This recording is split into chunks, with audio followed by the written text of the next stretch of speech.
Se você tem uma Bíblia, você pode abrir a Bíblia no Evangelho de São João. O capítulo é o capítulo 6, do versículo 14 e 15 do Evangelho de São João. Se não tiver Bíblia, você pode acompanhar ali. Vendo, pois, os homens o sinal que Jesus fizera, disseram: este é verdadeiramente o profeta que devia vir ao mundo. Sabendo, pois, Jesus que estavam para vir com o intuito de arrebatá-lo, para proclamarem rei, retirou-se novamente, sozinho, para o monte. Amém? Podemos assentar, irmãos.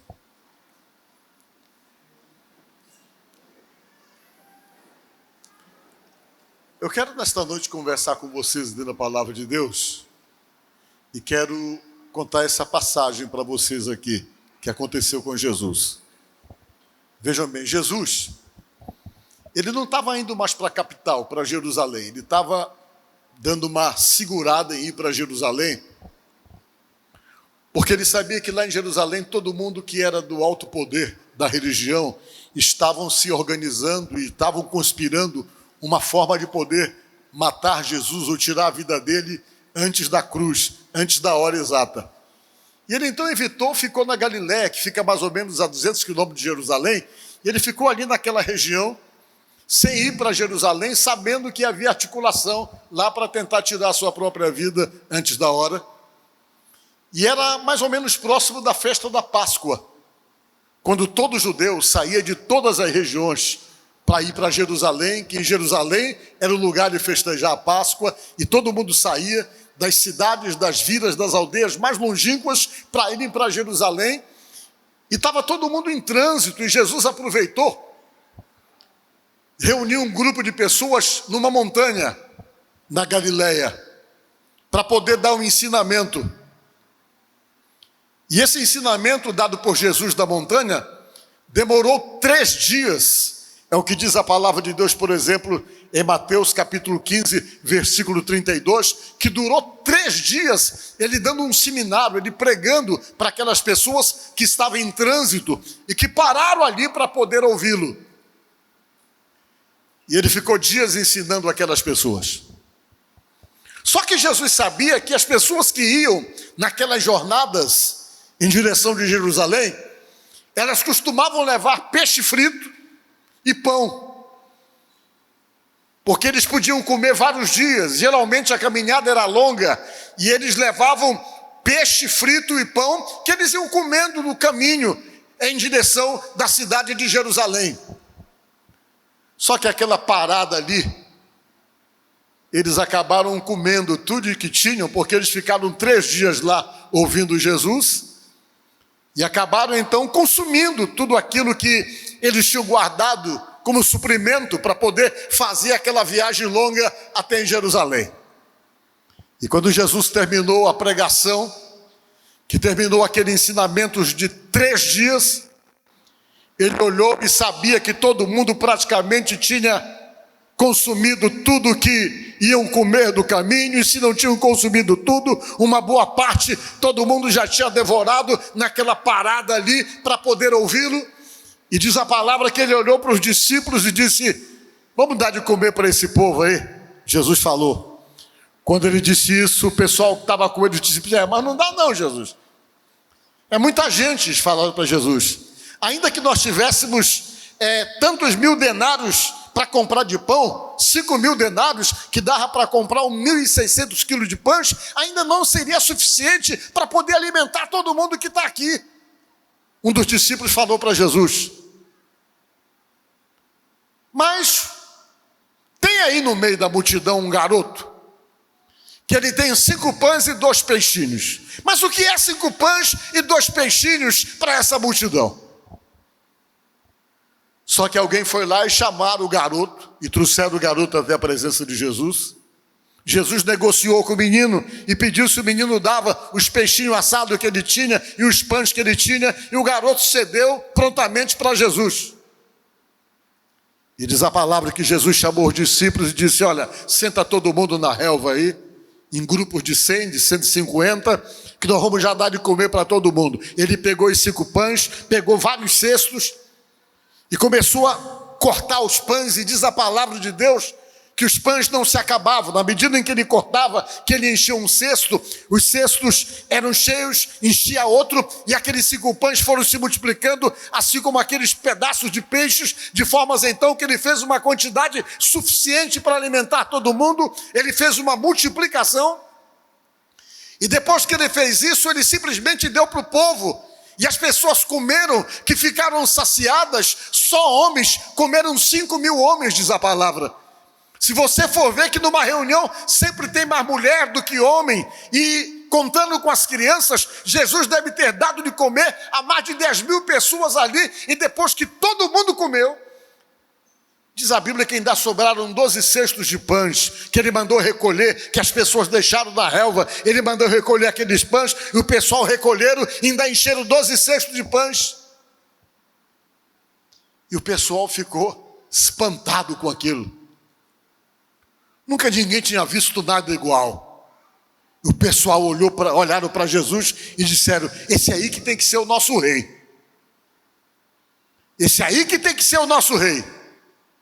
E eles se aproximaram para querer pegar Jesus, colocar nas costas e realmente exaltá-lo como rei. E diz a Bíblia que quando Jesus percebeu isso, ele fez aquilo que eu li no texto do começo da mensagem. Ele saiu do meio das pessoas e foi lá para o alto de uma montanha, ficar lá orando, enquanto as pessoas paravam o frenesi que estava, o entusiasmo, e fossem embora para ele poder descer. Por que o pessoal queria fazer dele como rei? É a pergunta. Porque a maioria daquelas pessoas olhavam para Jesus como um líder político. Aquele momento era um momento político muito delicado para os judeus. Os judeus estavam vivendo uma insatisfação política muito grande. Por quê? Porque eles tinham sido dominados pelo Império Romano. Os imperadores romanos dominaram aquela região, e quando eles dominaram aquela região, a história conta isso, eles colocaram um rei de fachada no meio do povo, um sujeito que era testa de ferro, que nem judeu era o Herodes, que era idumeu, de uma tribo que não era das 12 tribos judaicas. Ele foi colocado ali porque ele era amigo do império, e as pessoas colocaram ele ali para poder fazer grandes obras e consequentemente ganhar o povo, mas o povo percebeu que toda a sua tradição tinha sido quebrada. Por que tinha sido quebrada? Porque os judeus entendiam que só podia ser rei sobre eles quem era da descendência de Davi. E eles sabiam que aquele homem chamado Herodes não tinha descendência judaica, não era judeu, e no entanto tinha sido empurrado goela abaixo para poder reinar sobre o povo por conta da força que o Império Romano tinha. Estava todo mundo insatisfeito, porque eles tinham que pagar imposto para o César, para um governo invasor. Para eles isso era terrível, ter que tirar do dinheiro deles e ter que pagar imposto, e saber que o imposto ia para poder sustentar a megalomaníaca exatamente dos imperadores romanos. E eles começavam então a se rebelar, e haviam grupos no meio deles que se rebelavam contra aquele sistema político imposto sobre eles. Existia um grupo chamado Zelotes, que pegava em armas para poder fazer revolução, e que pregava emboscada aos soldados romanos o tempo todo, e ninguém aceitava aquilo, e eles queriam alguém que pudesse libertá-los daquele domínio político, alguém que tivesse poder de poder livrá-los das mãos dos romanos. E eles começaram a olhar com muita esperança para Jesus, que reunia multidões, que tinha poderes extraordinários, e eles começaram então a achar que aquele que deveria ser o rei, para poder libertá-los daquela situação de opressão política causada pelo Império Romano. Para vocês terem uma ideia, isso entusiasmava tanto o povo, que eles chegaram a fazer passeata. Um dia Jesus entrou sentado num jumento na cidade, o povo foi para a rua, fez uma manifestação, tiraram a roupa, colocaram no chão para Jesus passar por cima da roupa deles, Perceberam Jesus com um galhinho de árvore balançando e dizendo: bendito aquele que vem em nome do Senhor, bendito aquele que vem restaurar o trono de Davi. Eles falavam assim, eram as palavras de ordem, o que prova então que havia toda uma insatisfação política com o domínio romano. Só que Jesus não estava ali para resolver problema político. A solução desse problema político veio depois. Jesus estava ali para resolver o problema espiritual do povo. Aquele distanciamento de Deus por parte daquele povo incomodava a Deus, e Jesus estava ali exatamente para poder fazer essa aproximação.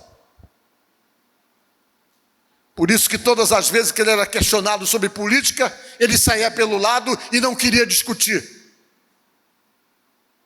Uma certa vez ele estava numa reunião e alguém pulou e disse: ô Jesus, é lícito pagar imposto para o César ou não?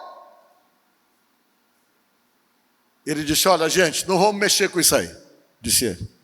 Dai a César o que é de César e a Deus o que é de Deus. Se tem que pagar o imposto agora porque eles estão no domínio, tem que pagar. E para Deus tem que dar a responsabilidade de estar envolvido com Ele e as obediências daquilo que Ele cobra da gente.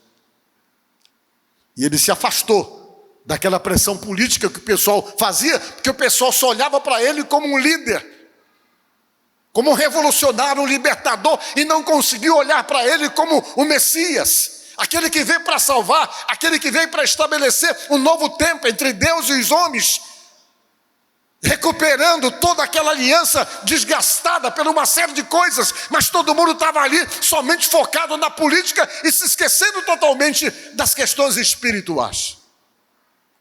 E ele, quando percebeu que havia todo esse interesse político de fazer uma manifestação depois da multiplicação dos pães, quem não queria um rei como aquele? Um rei que poderia resolver o problema da fome multiplicando comida, que podia resolver o problema da saúde curando os enfermos. Era o ideal, todo mundo queria. As pessoas olhavam para esse lado político e ele saindo. E quando ele percebeu que as pessoas queriam exaltá-lo e proclamá-lo como rei, ele saiu e foi para o alto de uma montanha para sair do meio de todo mundo.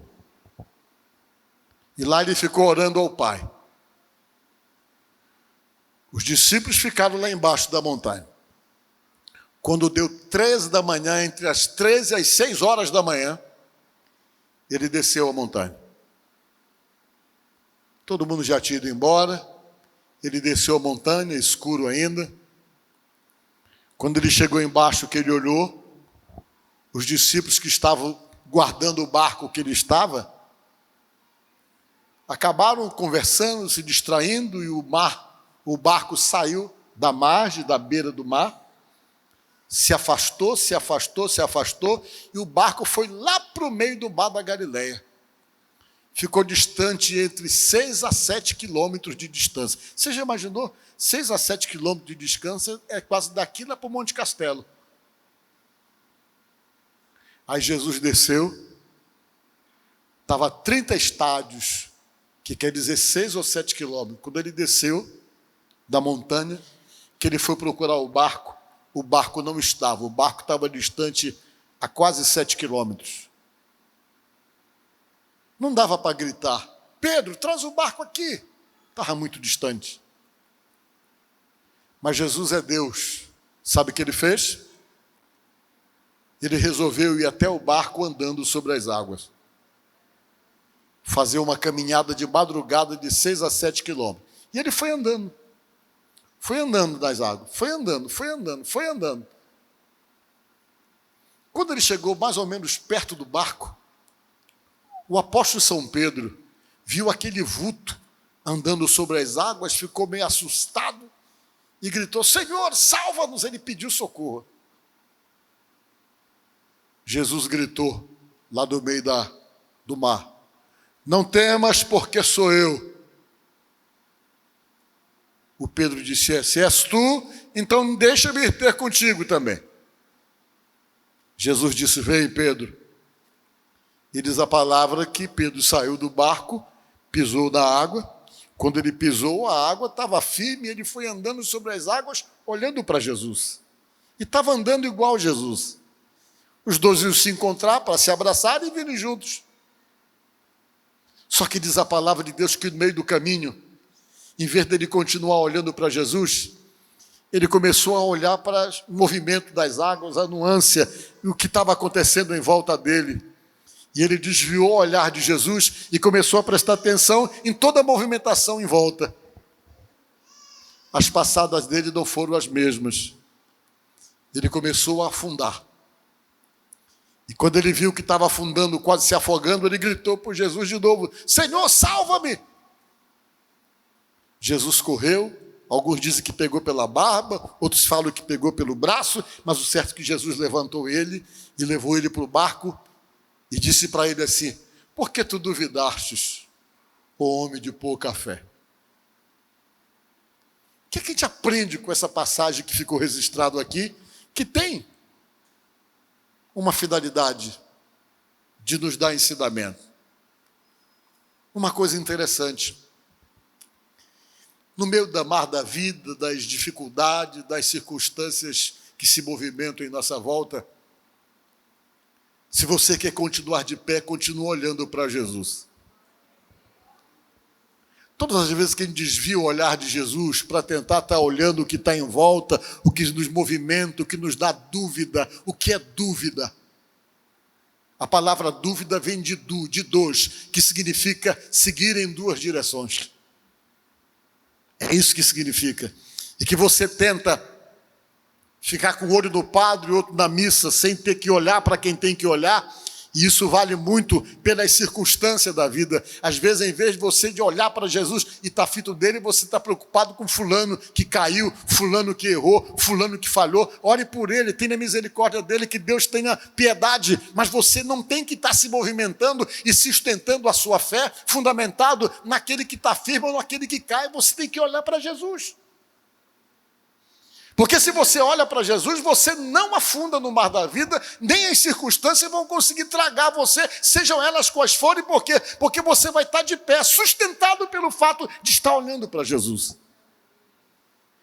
E quando ele parou de olhar para Jesus, começou a perceber o movimento das águas, e olhou para o lado e começou a ver tudo aquilo que acontecia em sua volta, ele perdeu o foco, e quando ele perdeu o foco, ele começou a afundar. Talvez para ensinar para nós que nós não podemos perder o foco. E Jesus foi e disse: por que você realmente duvidou, homem de pouca fé? Poderia ter continuado confiando, olhando para mim. E Jesus entrou no barco e atravessou o mar da Galileia e chegou do outro lado. Quando ele chegou do outro lado, tinha uma multidão esperando ele. As pessoas tomaram conhecimento. As pessoas que tinham sido abençoadas, que tinham sido alimentadas pelo pão e pelo peixe que ele multiplicou, ficaram ali naquela noite à espera dele, viu que ele não desceu da montanha, o pessoal esperou e tomou conhecimento que ele foi para o outro lado do mar da Galileia, que na verdade é um lago. O pessoal saiu, arrodeou e foi lá para o outro lado do mar da Galileia, que sabia onde ele ia chegar, e quando Jesus chegou lá, estava uma multidão esperando Jesus. Todo mundo chegou empolgado: Senhor, nós te procuramos muito, a gente não conseguia te achar, todo mundo estava te procurando, ontem nós comemos, vimos o milagre que tu operastes e fomos atrás de ti e simplesmente não conseguimos encontrar o Senhor. E o pessoal estava entusiasmado, estava empolgado. A única pessoa que não estava empolgada quando chegou do outro lado do mar foi Jesus. Ele estava calado, quieto, não dizia nada, e as pessoas numa empolgação, e ele observando, chateado, calado, até que uma hora ele abriu a boca. Olhou para as pessoas e disse: pois é, né? Vocês estão me procurando porque vocês comeram do pão ontem e comeram do peixe, e agora vocês vieram para comer de novo. Vocês não estão querendo o que eu tenho para dar, vocês querem os meus milagres. Vocês querem aquilo que eu posso proporcionar para vocês. Só tem um detalhe, Jesus falou: não vai ter milagre hoje não. E o pessoal: poxa, a gente está atrás de ti, Jesus. Pois é, vocês estão atrás de mim porque vocês querem milagre. Vocês querem comer peixe de novo, comer pão de novo. É isso que vocês estão querendo. É o interesse de serem alimentados por milagres. Jesus deu uma dura Ele pega, vai, disse essas palavras que estão registradas no versículo 27 do mesmo capítulo, para poder explicar para aquelas pessoas que a vida não consiste não só pelos nossos interesses materiais ou físicos, que a vida existe e consiste em nós valorizarmos as coisas de Deus que alimentam espiritualmente e não somente ficar preocupado com aquilo que é efêmero, que é passageiro, que só serve para essa vida, mas ele queria que as pessoas entendessem, que tivessem a mesma motivação pelas coisas espirituais, pelas coisas do alto e não só pela coisa terrena. Aí ele pegou, foi e disse essas palavras: trabalhai, não pela comida que perece, mas pela que subsiste para a vida eterna, a qual o Filho do Homem vos dará, porque Deus o Pai o confirmou com o seu selo. Eu sou selado, eu sou autêntico, eu posso dar para vocês o alimento espiritual que vocês precisam e posso dar para vocês ensinamentos que vai ajudá-los para a vida eterna, mas vocês só se esforçam, só batalham, só são esmerados quando se trata de lutar pelas coisas passageiras, pelas coisas efêmeras. Quando você para um pouco para pensar, às vezes nós estamos muito nessa visão, preocupado muito com essa vida, e esquecendo da vida espiritual.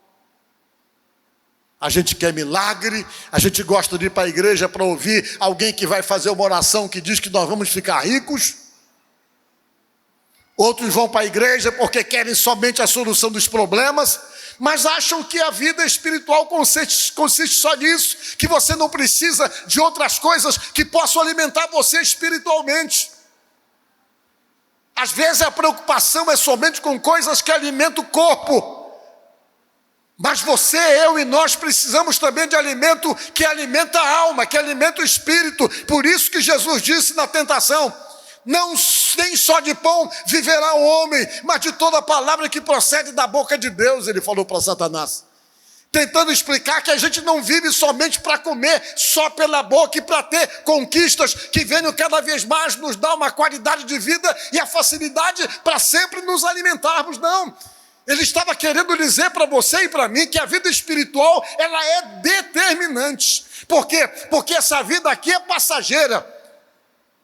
Logo você morre, nós vamos morrer, mas a vida vai continuar depois da morte, e a forma como você entra na terceira fase da sua vida, que é determinante para você poder entrar bem na terceira fase que realmente espera você, é procurar exatamente isso aqui: trabalhar, se esforçar pelas coisas que vêm do alto, as coisas de Deus que melhoram você espiritualmente.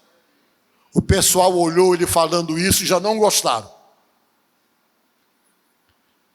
Aí ele reuniu a multidão de novo. Só que ele resolveu não operar milagres. E o pessoal esperando o milagre. Ele pegou, fez uma pregação. E a pregação foi essa: o pai de vocês comeu do pão do deserto e voltaram a sentir fome, disse ele. Mas o pão que eu tenho para dar para vocês, vocês vão comer e vai acabar a fome de vocês. Pessoal, que pão é esse? Ele falava de uma forma espiritual e todo mundo tentando fazer uma leitura e uma tradução para o material. Se vocês comerem do pão que eu tenho para dar para vocês, vocês vão comer e nunca mais vocês vão sentir fome, disse ele. Que vocês estão assim de um lado para o outro, com a vida mal resolvida, com a situação da vida espiritual de vocês indefinida. Estão tentando se encontrar, não conseguem se influenciar por Deus. Ele tentava dizer isso, eu estou aqui traduzindo as minhas palavras. Não conseguem firmar um compromisso, estão totalmente confusos com respeito à fé, com respeito à vida espiritual. E eu quero dizer para vocês que eu tenho realmente o alimento que vocês precisam, que vai acabar com essa necessidade, com essa busca desenfreada por algo que não tem resolvido e que não tem dado resultado para as suas carências e necessidades espirituais, disse Jesus. Eu tenho pão para dar para vocês. O pessoal ficou parado. Que pão é esse? Ele pegou e disse na pregação dele: Eu sou o pão da vida. Aquele que comer deste pão jamais terá fome. Eu sou o pão que desceu dos céus, ele pregou para as pessoas. O pessoal que estava ouvindo disse, não, essa pregação aí não dá não, a gente não está aceitando essa pregação que ele está fazendo. Essa pregação está dura demais, o pessoal começou a falar. Quem é que pode parar para ouvir isso aqui? Sabe o que é que diz a Bíblia? Que todo mundo virou as costas e foram embora, deixaram Jesus falando sozinho. As pessoas deram minha voz, não, isso aí a gente não quer ouvir não, isso não interessa, essa pregação está pesada demais. E todo mundo viraram as costas e foram embora e deixaram Jesus sozinho, falando sozinho, ele e os discípulos. Os discípulos do lado ali, sem jeito, meio constrangido com a situação, porque todo mundo virou as costas e foi embora, e Jesus junto com os discípulos ali, os discípulos meio sem jeito, quem sabe cutucando as unhas, para não olhar para Jesus com vergonha, pelo constrangimento das pessoas irem embora, deixaram ele falando só, e quando todo mundo foi embora, Jesus estava passado de chateado. Por que ele estava chateado? Porque ele estava percebendo que ele ensinou 3 dias, pregou para as pessoas, mas ninguém conseguiu assimilar a mensagem dele. Não tem coisa mais ruim para um professor ou para alguém quando você tenta passar um conteúdo que as pessoas não conseguem absorver, não conseguem entender que foi o que aconteceu com aquelas pessoas, porque eles estavam focados somente numa coisa, milagre, milagre, milagre, milagre. Se não havia milagre, para eles aquela reunião não estava mais interessante. E todo mundo foi embora. Aí Jesus, já meio chateado, olhou para os discípulos assim, já com uma cara de meio invocado. E vocês, hein? Vocês não querem ir embora também? Não querem me deixar sozinho aqui também? Ir embora junto com os outros? E diz a palavra que o Pedro olhou para Jesus e respondeu dizendo, Senhor, para quem iremos nós? Se só tu tens as palavras de vida eterna. Jesus olhou para o Pedro e percebeu que parecia que o Pedro tinha assimilado a coisa. Meus irmãos, que palavra forte é essa do Pedro? Só tu tens as palavras de vida eterna. O que ele quis dizer para mim e para você? Que ninguém pode salvar você se não for Jesus. Ninguém tem a autoridade de poder te dar a vida eterna, biblicamente falando. Por isso que Jesus, pertinho de morrer, falou para os discípulos, mais especificamente para Tomé, que era o mais duvidoso do meio. Tomé era cientista, tudo para ele tinha que ter muita lógica nas coisas, ele era muito exigente, ele queria saber das coisas com detalhes. Jesus chegou com os discípulos e disse assim, olha gente, eu já estou indo e você já sabe o caminho, já sabe para onde eu vou. O Tomé pulou e disse, peraí, o senhor não explicou para nós qual é o caminho verdadeiro, como é o caminho. Explica direito aí para nós. Aí Jesus respondeu o que está lá em João 14,6, quando disse assim, eu sou o caminho, a verdade e a vida, e ninguém vem ao Pai senão por mim. Em outras palavras, Tomé, não existe vários caminhos, não existe vários salvadores, não existe várias verdades. Eu quero dizer para você que a verdade sou eu, que o caminho sou eu. Se você estiver comigo, você chega lá no lugar que eu tenho para dar para vocês. E mais na frente ele chegou a falar, na casa de meu pai há muitas moradas. Se não fosse assim, eu ia dizer para vocês que ainda ia preparar um lugar para vocês. Mas não, o lugar já está preparado. Basta vocês me seguirem, estarem comigo. Porque se vocês estiverem comigo, vocês estarão com a verdade, disse Jesus. Porque eu sou a verdade.